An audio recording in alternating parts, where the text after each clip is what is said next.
Bem-vindos ao nosso podcast Integrar.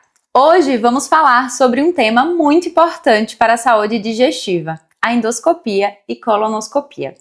Esses procedimentos médicos são fundamentais para diagnosticar e tratar doenças do aparelho digestivo, como câncer do cólon, doenças inflamatórias e outras condições. Nossa convidada de hoje é Ingrid Puig. Ela é formada em Medicina pela Escola Baiana de Medicina e Saúde Pública, realizou residência em Cirurgia Geral no Hospital de Urgência de Sergipe, residência em Endoscopia Digestiva Alta e Baixa no Hospital Geral Roberto Santos, no Centro de Hemorragia Digestiva. Atualmente realiza exames de urgência com foco no tratamento da hemorragia digestiva e na retirada de corpo estranho e exames eletivos como foco no emagrecimento, na dor epigástrica, no rastreamento e no tratamento de lesões pré-cancerígenas, no tratamento de esôfago de Barrett e na confecção de via alimentar. As principais áreas de atuação são endoscopia, colonoscopia, colocação de balão intragástrico, polipectomia, mucosectomia, gastrostomia, endoscopia e endoscópia pediátrica, né? Endoscopia pediátrica. Endoscopia pediátrica, porque tá sem o acento. Desculpa, gente, é isso aí, ó, é um currículo gigante, você tá vendo, né? Radiofrequência, dilatação endoscópica e plasma de argônio. Possui título em endoscopia digestiva e é membro titular da Sociedade Brasileira de Endoscopia Digestiva. Ela é corredora, tenista e apaixonada pela alquimia do cozinhar. E hoje ela vai trabalhar conosco as últimas informações sobre esses procedimentos, incluindo os benefícios e os riscos. Vamos descobrir juntas como a endoscopia e a colonoscopia podem ajudar a prevenir, diagnosticar e tratar doenças gastrointestinais.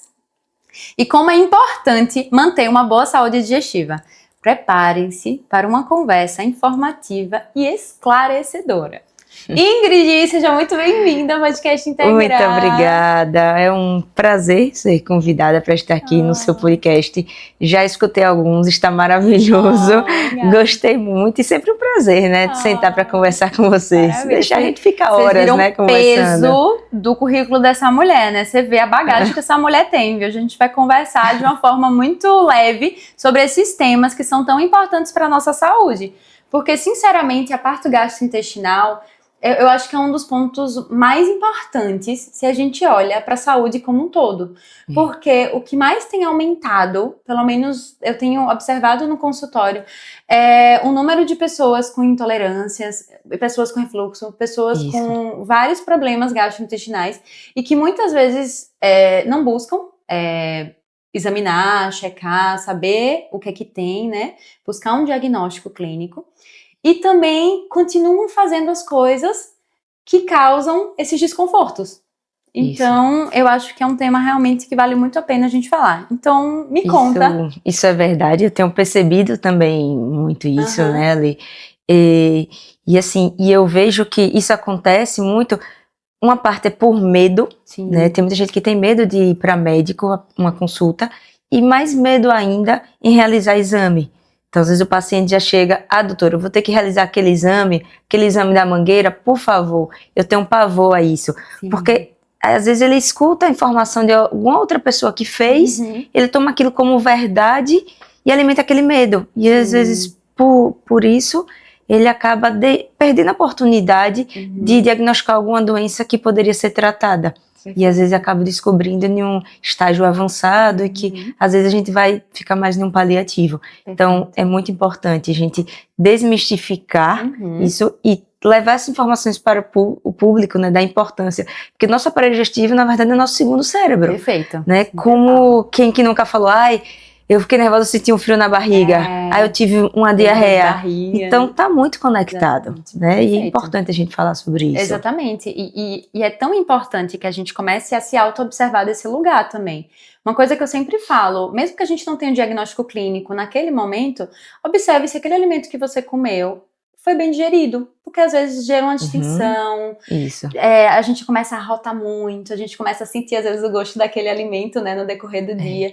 Então isso é um indicativo. Talvez não que tenha uma intolerância ou alguma coisa do tipo, mas que naquele dia não desceu tão bem. Então eu acho que vale muito a pena a gente ficar atento a esses sintomas que o nosso corpo dá. Isso. E às vezes essa má indigestão não é nem um alimento, mas é algo que aconteceu na sua vida. Perfeito. Mas por essa conexão do eixo cérebro-intestino, acaba ficando parecendo que é até de um alimento. Está muito na moda hoje as pessoas, eu vou tirar leite e glúten da minha vida.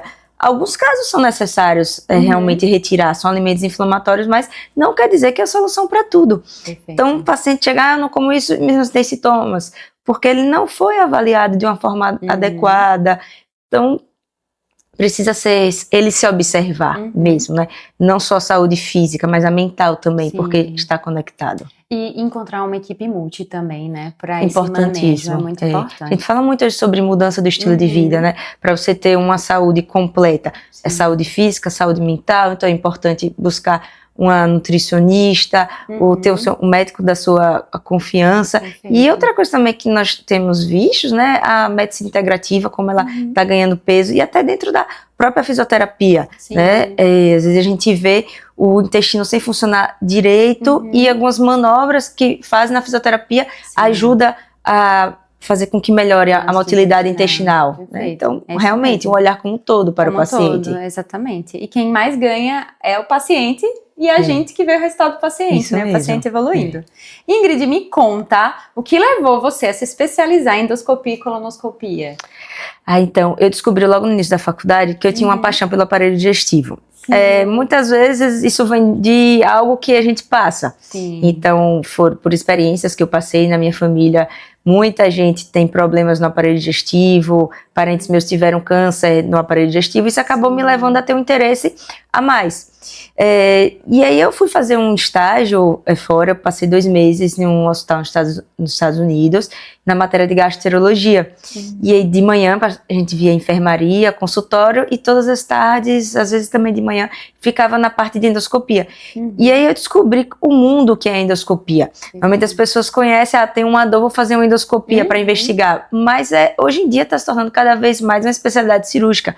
E eu sempre gostei de atividades manuais, desde criança. Eu gostava de costura, tocar violão, né, de fazer várias atividades, pintura.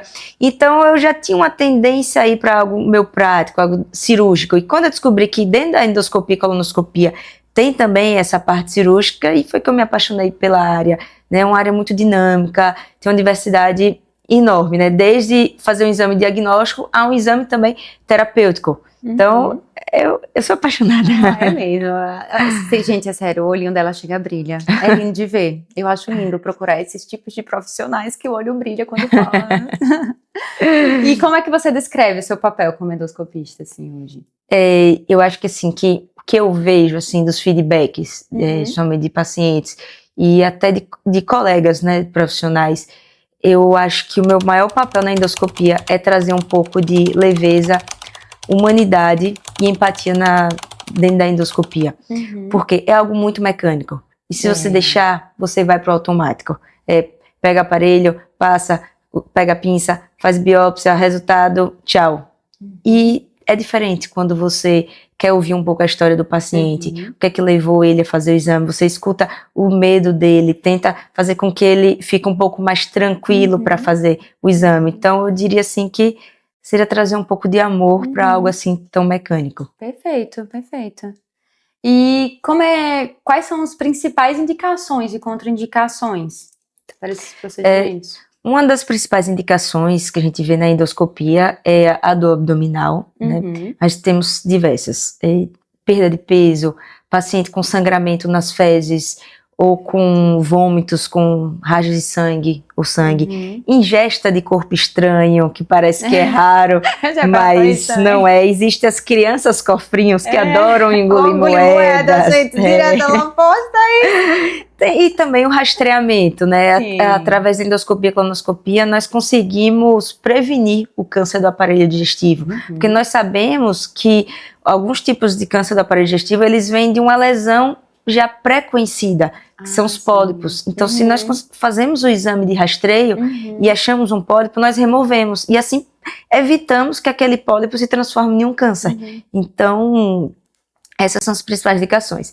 As contraindicações. Às vezes tem contraindicações relativas à sedação.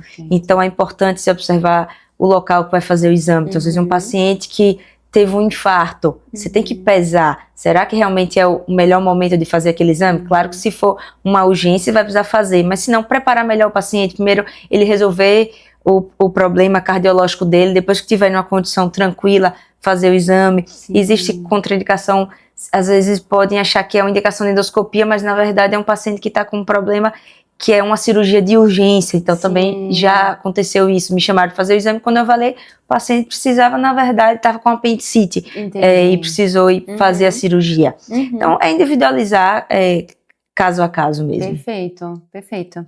E como você aborda a ansiedade e o medo desses pacientes durante os procedimentos?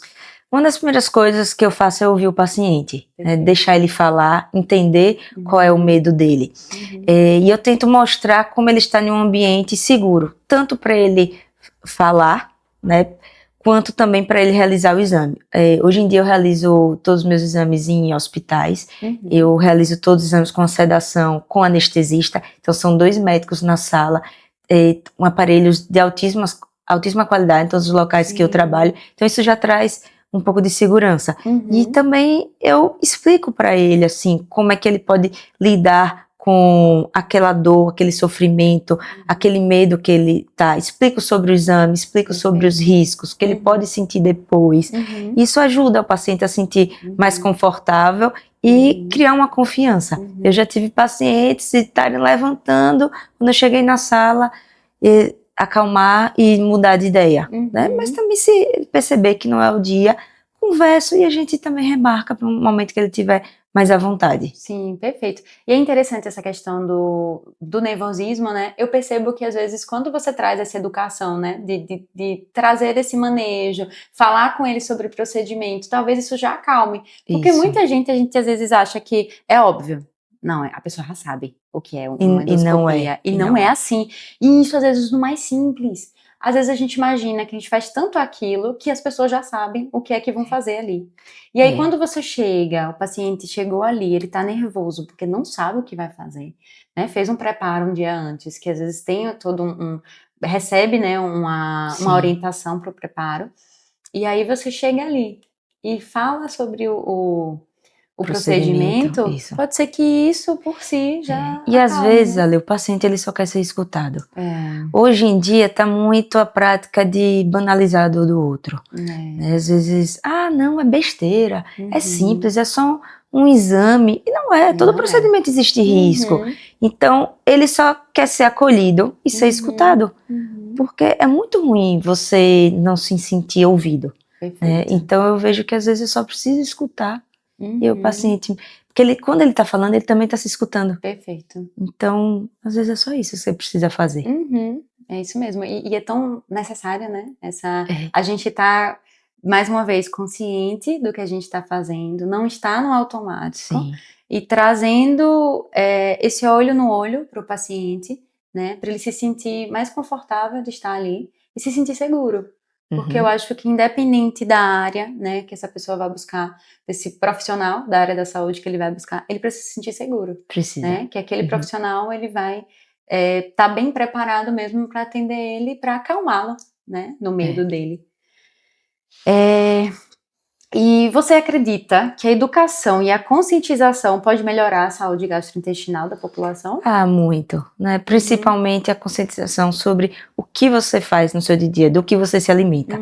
E quando eu falo se alimenta, eu não falo apenas da comida. Porque tem muitas coisas que alimentam a gente. As nossas relações do dia a dia, o jeito que você quer viver, não é? Se você cuida da sua saúde, também do que você escolhe para poder se nutrir de alimento mesmo. Então, acho que a gente precisa realmente ver como um todo a saúde, né? Cuidar de si, também fazendo terapias. Eu sou apaixonada por atividade física, né? Como falo que eu sou corredora. Uma ligadinha 220. Mas é interessante, porque apesar de eu ser ligada no 220 e de correr, é na corrida que eu encontro minha calmaria. Perfeito. É o correr que eu estou ali, eu mesma, e eu me escuto. E eu consigo integrar o que vem acontecendo na minha vida e posso levar. Porque assim, eu acho que um passo importante também para você poder ter esse acolhimento com os pacientes é também você mesma cuidar de si. Perfeito. Se eu não olho para minha dor, para minha angústia, eu não vou entender a do outro. Se eu estou passando por cima do que eu sinto, eu também vou passar por cima da preocupação do outro. Então você tem que estar sempre trabalhando. Então, quando a gente começa a falar sobre isso, da importância da sua nutrição no dia a dia, seja do que for, do ambiente que você está inserido, das suas relações, de tudo que alimenta a sua alma. Você consegue conscientizar mais a população sobre a importância da mudança do estilo de vida. Porque o corpo é manifestação também da mente. Então, quantas doenças a gente não tem visto que é manifestação da mente? Aumentou muito o número de pacientes com síndrome do intestino irritável, né? E o paciente é rastreado, faz todos os exames e não dá nada. Mas ele tem sintomas. A gente poderia, porque não vê nenhum exame, dizer que ele não tem. Né? A fibromialgia, quantas vezes se manifesta também no corpo, paciente todo dolorido. E a gente sabe que o tratamento da fibromialgia está também muito conectado com síndrome do intestino irritável. Inclusive, janeiro também é o mês de conscientização das doenças mentais, então a importância também de procurar acompanhamento com psicólogo, com psiquiatra, porque está tudo reverberando em conjunto. Então a gente precisa falar com a saúde como um todo. É importante esses meses de conscientização, tem o mês de conscientização do câncer de colo, né, também, justamente como eu falei, da prevenção, não é? Através da realização do exame de endoscopia e colonoscopia, falar mais sobre esses exames para desmistificar esses medos. E eu acho que assim a gente pode andar de mãos dadas, né, com a população para diminuir a incidência de doenças do aparelho digestivo e doenças gerais do corpo. Né? E outra coisa assim que eu percebo, não só nesses meses de conscientização, né, mas quando a gente sabe que precisa fazer algo, que a gente busque não se aterrorizar, porque a gente vai precisar fazer aquilo. Tipo, você não precisa fazer o exame, eu acho que isso é uma dica mesmo, sabe? Às vezes a gente precisa fazer algo e a gente se tortura. E eu vejo, tipo, tem pacientes que eu atendo, às vezes com acupuntura, que tá morrendo de medo de fazer uma ressonância. Que eu acho que é um dos exames, né, que as pessoas mais têm medo. Né? E colonoscopia também, assim, eu vejo que as pessoas têm muito medo. E aí, você vai precisar fazer aquilo. Você não vai precisar passar pelo aquele procedimento. Uma coisa que eu sempre falo, tenta conversar com o seu corpo, tenta dizer pro seu corpo que tá tudo bem, que ele vai precisar passar por isso, tenta respirar, né, tenta se acolher, tenta entender que o que você tá sentindo é medo, às vezes medo, sei lá, de dar qualquer complicação. E muitas vezes, o que nossa mente cria é muito pior do que o que realmente acontece. Muitas vezes não, é meu! Nossa, é terrorista! Olha, os pacientes chegam na sala para fazer o exame, depois diz que ele se sente confortável, passou o medo, ele faz. Quando acaba, ele abre assim o olho e fala, mas já fiz? Mas eu não vi nada, eu não senti nada. Porque é isso. Então assim, pacientes, compartilhem também isso. Não compartilhem só o medo de fazer, não. Compartilhe que foi tranquilo, compartilhe que você fez, com quem você fez o exame que gostou também. Exatamente, e isso que você falou é muito interessante, porque às vezes a gente compartilha o trágico, o ruim, mas esquece de compartilhar quando a coisa é boa. Poxa, eu fui lá, Ingrid, foi tão bom. Pense um exame tranquilo. Gente, eu pensei que era ruim, foi ótimo. Então, assim, compartilhem com as pessoas as experiências boas que você tem. Né? Que mania que a gente tem de compartilhar só o trágico. Isso é verdade. Tipo assim, meu Deus, isso é horrível, preparo. Tipo assim, esqueça também, às vezes, o preparo, porque você vai precisar passar por aquilo. Tipo, você vai precisar, né? Então, assim, né? Que aceito também, vai passar por aquilo. E outra coisa que eu vejo, assim, o que você trouxe foi muito perfeito, porque a alimentação vai muito além do que a gente come. Entender os vazios que a gente quer preencher, porque às vezes eu percebo muito que a obsessão assim que a gente tem pela vida e pelos nossos próprios vazios, né, pelas nossas próprias dores, faz com que a gente desenvolva algumas compulsões alimentares. Uma coisa que eu vejo muito no nosso social é essa questão de ficar comendo sem a gente nem perceber o quanto a gente tá comendo durante a algum encontro mesmo, né? Com a família, com o que for. Então eu acho que vale muito a pena a gente perceber o porquê que eu tô comendo, né? Por que eu tô comendo uma porção que vai muito além? Eu vejo alguns conhecidos meus quando vão pra resort. Sério, gente, eu acho que eu não deveria nem estar compartilhando, mas eu não vou expor ninguém aqui. Mas às vezes acaba vomitando dentro do banheiro. Gente, isso é grave. Pra comer mais, porque ali é all inclusive. Um distúrbio, né? Você entende que, tipo, às vezes a gente entra muito nesse lugar de eu preciso viver tudo, ou eu preciso passar por essa experiência, ou eu preciso estar aqui com essas pessoas comendo o que não me faz bem. Então vai muito além o comer, o se alimentar, vai muito além do que você ingere realmente na sua boca. Ale, eu trabalho com a parte de emagrecimento também na endoscopia, né? Eu queria saber mais. Né? Eu faço a parte de colocação de balão. Sim, balão perfeito. É um dispositivo em formato de bola ou elipso. Ele é colocado no estômago com o objetivo de ocupar espaço para o paciente se sentir saciado e diminuir sua ingesta alimentar. Assim ele come menos e perde peso. Então eu escuto muito pacientes que têm dificuldade de emagrecer. E aí eu observo que muitas vezes ele aumenta de peso não é pelas refeições do dia a dia, má escolha no café da manhã, do almoço, não é. São por episódios de compulsão, episódios de ansiedade, e ele tem um vazio, alguma coisa que incomoda, a gente vai para as fugas, né? Existem diversos tipos de fugas, e alimentar é uma delas. Perfeito. Né? E todo o nosso contexto social, muito do nosso contexto social está conectado à comida. Então eu vejo mães que vão no consultório e falam: doutora, eu não estou conseguindo emagrecer porque toda semana eu tenho uma festa infantil para levar meu filho. Então eu não estou sabendo como lidar com isso, porque chego na festa com um docinho, com um salgado, então, mas às vezes come em excesso. Eu tenho uma amiga minha que ela fazia umas dietas e ela fazia a regra dos 5 itens. Ela tinha muitos eventos e ela fala: olha, eu não deixo para nenhum evento, mas eu tenho a regra dos 5 itens. Eu me alimento antes e eu me permito comer 5 itens na festa. Então eu seleciono. E ela tá ótima e se mantendo super bem, assim, na saúde em dia, em forma, né? Então a gente também olhar para si, só que dói olhar para si. Porque às vezes você vai ter contato com um sentimento que foi da infância, que você não quer se conectar com aquilo, aquela dor. Então, o que alivia a dor? Aquele chocolate. A gente comer é bom. Veja, eu adoro cozinhar. Ontem à noite eu tava cozinhando aqui, eu gosto muito. Mas eu já tenho conseguido lidar melhor com isso, em como me permitir, mas também ter o equilíbrio. Não não vou dizer que tem dias que eu como mais, tem dias que eu como mais, mas é importante você observar.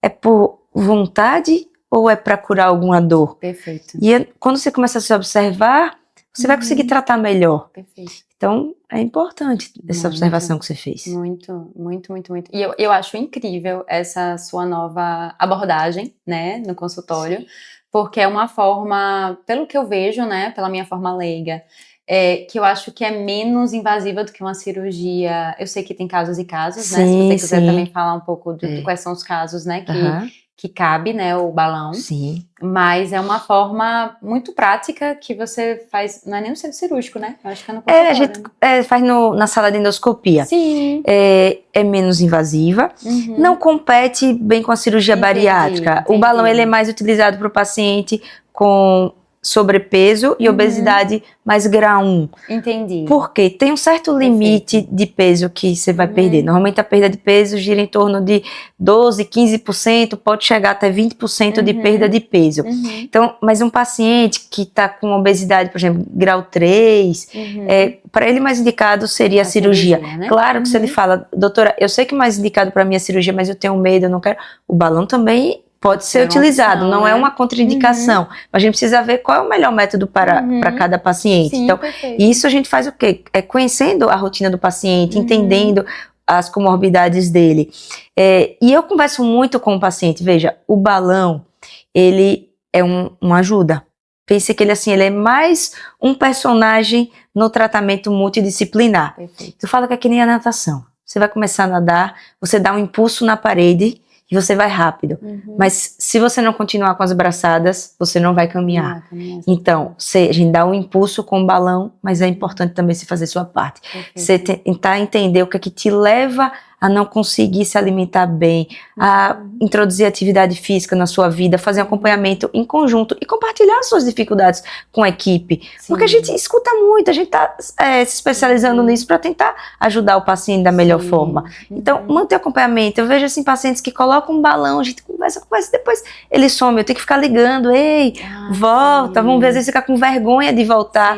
Só que é assim, o paciente fala assim, já quebrei hoje, eu vou quebrar amanhã, depois no outro dia, a gente quebrou hoje, tá tudo bem, acolha ali, amanhã é um outro dia, amanhã a gente pode fazer diferente, o dia vai mudando, né, tem o acordar, o dormir, e é isso, sempre uma nova oportunidade da gente tentar fazer diferente. Perfeito, perfeito. E foi muito esclarecedor isso, porque eu acho que é mais uma forma e mais uma ferramenta que a gente tem, né, para ir nos ajudar a melhorar ainda mais a nossa autoimagem, a nossa saúde, porque lembrar que a obesidade, ela é um problema de saúde pública, e a gente precisa lembrar que isso não é só estético. Isso é também um problema de saúde, muitas vezes. O corpo fica muito inflamado na obesidade. E já observou que aumenta a incidência de câncer também. Com certeza. E não só câncer do aparelho digestivo, câncer em geral. Né? Nós vimos assim, quantos pacientes tiveram piora do Covid por conta da obesidade. Né? Então, é algo que precisa realmente ser falado. Agora, só uma curiosidade. Qual foi o caso assim, mais bizarro que teve na endoscopia dessas de urgência, que você vai tirar corpos estranhos das pessoas? A gente já viu. Olha, teve um que não é que foi bizarro, mas foi engraçado, porque foi um idosinho que ele engoliu uma dentadura. Ai, meu Deus! Não foi aquela dentadura completa, porque às vezes existe assim aquela... dentinho, né? Era 4 dentinhos junto. Oh, meu Deus! Aí quando eu passei o aparelho, eu tava logo no início da residência, então eu ainda não tava acostumada a ver. Quando eu passei o aparelho, ele tava preso no esôfago, aqueles 4 dentinhos. Aí na hora eu não aguentei, gente, parecia que o esôfago tava rindo pra mim. Mas assim, tem coisas que você não imagina assim, né, que engole. Lâmina de barbear, de gilete, brinco, pilha, bateria, colar, alfinete, vidro. Outro dia... engole essas coisas assim, tipo, tá brincando com as coisas? Às vezes criança quebrou, pega muito rápido, mas assim... gente, um caso inusitado. Um idoso que engoliu um caroço de manga. Não era uma manga tome, não, certo? Era aquela manga pequenininha. E escorregou e engoliu o caroço de manga. Foi bem difícil retirar. Aí tive muita bolinha de gude. Teve também um dia uma paciente adulta que engoliu o anel. Tirou o anel, foi segurar na boca e fazer alguma coisa. E aí na hora escorregou e engoliu sem querer. E também assim, paciente às vezes psiquiátrico, que engole várias coisas, né? Já fica aí a dica, gente. Cuidado com esses objetos, tá? Nada de colocar objeto na boca. Pra não correr o risco. Ingrid, você quer deixar alguma mensagem aí pra quem tá nos ouvindo? Eu quero agradecer pelo convite, sempre muito bom estar com você, né? Nós temos trocas sempre muito preciosas, eu sempre aprendo muito em falar com você. E assim, acho que o meu recado que eu gostaria de deixar para vocês é, gente, se vocês têm medo de procurar um médico, de fazer um exame, tenta achar alguém da confiança de vocês que você possa compartilhar. Tenta escrever quais são os seus medos, leva para consulta. Eu gosto muito de fazer a consulta pré-endoscopia, pré-colonoscopia, para poder entender mesmo qual é a indicação e já conhecer o paciente antes. No dia do exame a gente já chega com uma afinidade melhor, já se conhecendo, já lembra as histórias que você me contou na consulta, no dia a gente relembra. Mas não deixa de ir, porque você pode estar deixando de diagnosticar alguma doença. Se precisar, eu estou à disposição e confia que vai dar certo. Perfeito. E agradeço, tá, a sua participação. É sempre muito bom também estar com você. A gente tem trocas muito maravilhosas. Estou muito feliz por você estar aqui hoje. E agradeço a você que está aí ouvindo. Então, se você gostou desse conteúdo, já compartilha com quem você acha que vai fazer a diferença. Não esquece de seguir o nosso podcast Integrar no YouTube e no Spotify. E seguir a gente também nas redes sociais, tá? Um beijo grande e até mais!